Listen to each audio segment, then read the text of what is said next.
মানবতাবিরোধী অপরাধের মামলায় গ্রেপ্তার সাবেক মন্ত্রী আব্দুল লতিফ সিদ্দিকীকে কারাগারে পাঠানোর নির্দেশ দিয়েছে ট্রাইব্যুনাল। এ নিয়ে আরো বিস্তারিত জানাতে আমাদের সাথে এই মুহূর্তে যুক্ত হয়েছেন সহকর্মী জাহিদ হাসান। জাহিদ, লতিফ সিদ্দিকীকে তো কারাগারে পাঠানোর নির্দেশ দিয়েছে, এর আগে কি বলছে ট্রাইব্যুনাল? কি তথ্য রয়েছে আপনার কাছে?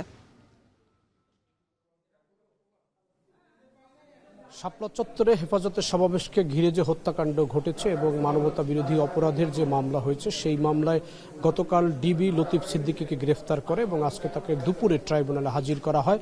ট্রাইব্যুনালে তিনি হাজির হয়ে আদালতের সামনে তিনি কথা বলতে চান, তবে ট্রাইব্যুনাল তাকে কথা বলার অনুমতি দেয়নি। তারপরেও তিনি বলেন যে তিনি তার এই মামলায় তিনি তার ফাঁসি চান, এই কথাটি তিনি বলেন। এরপরে তার সাথে সেখানে পুলিশের কিছুটা বাকবিতণ্ডা হয়। এরপর তাকে হাতে হাত করা পরিয়ে নিয়ে যাওয়া হয় এই ট্রাইব্যুনালের যে গারদখানা রয়েছে, সেই গারদখানায় যেখানে আসামিদের রাখা হয়।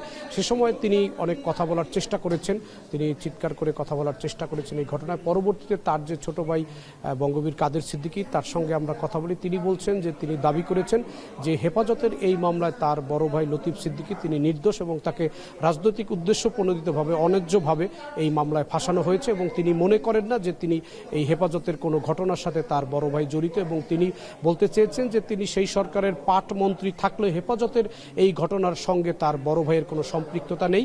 এবং এই পরে ট্রাইব্যুনাল তাকে এই লতিফ সিদ্দিকী কারাগারে পাঠানোর নির্দেশ দিয়েছেন এবং এই মামলার পরবর্তী দিন ধার্য রয়েছে 16ই আগস্ট। সেদিনে আবার এই আসামিকে হাজির করা হবে। লতিফ সিদ্দিকীকে কারাগারে পাঠানোর মধ্য দিয়ে শাপলা চত্বরে হেফাজতের যে মামলা হয়েছে গণহত্যা এবং মানবতা বিরোধী অপরাধের, সেই মামলার পরবর্তী যে তারিখ রয়েছে 16ই আগস্ট, সেই তারিখে 11 জন আসামি হাজির করা হবে। অর্থাৎ এই মামলায় লতিফ সিদ্দিকী সহ 11 জনকে গ্রেফতার দেখানো হলো। এর আগে আওয়ামী লীগের মন্ত্রী ডাক্তার দীপুমণি, আব্দুর রাজ্জাক, এদেরকে এই মামলায় গ্রেপ্তার দেখানো হয়েছে।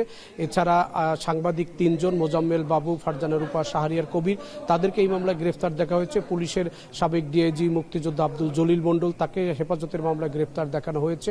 এ পর্যন্ত এই মামলায় 11 জন গ্রেফতার রয়েছেন। 30 জন আসামি পলাতক রয়েছেন। তার মধ্যে প্রধান আসামি সাবেক প্রধানমন্ত্রী শেখ হাসিনা রয়েছেন, আওয়ামী লীগের প্রেসিডিয়ামের সদস্য শেখ সেলিম রয়েছেন এই মামলায়, আফামা বাহাউদ্দিন নাসিম রয়েছেন, যিনি হাসান মাহমুদ রয়েছেন, মাহবুল আলম হানিফ এই মামলার আসামি হয়েছেন, এই জাহাঙ্গীর কবির নানক এই মামলার আসামি হয়েছেন। পুলিশের মধ্যে 4 জন সাবেক আইজিপি তারা আসামি হয়েছেন, বেনজির আহমেদ, শহীদুল হক, জাভেদ পাটোয়ারি, তারা এই মামলার আসামি হয়েছেন।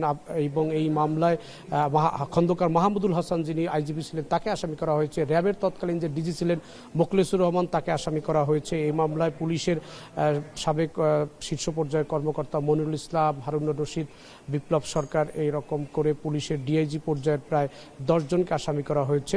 সবকিছু মিলে 41 জন আসামির যে মামলা, সেই মামলার মধ্যে লতিফ সিদ্দিকী নিয়ে 11 জন আসামি গ্রেপ্তার হলো এবং 11 জন আসামি কারাগারে রয়েছে, 30 জন আসামি পলাতক রয়েছে। মামলার পরবর্তী তারিখ হচ্ছে 16ই আগস্ট। তার বিরুদ্ধে পরিকল্পনার অভিযোগ আনা হয়েছে। তিনি শাপলা চত্বর হত্যাকাণ্ডের পরিকল্পনাকারী হিসাবে তাকে এই মামলায় গ্রেফতার দেখানো হলো।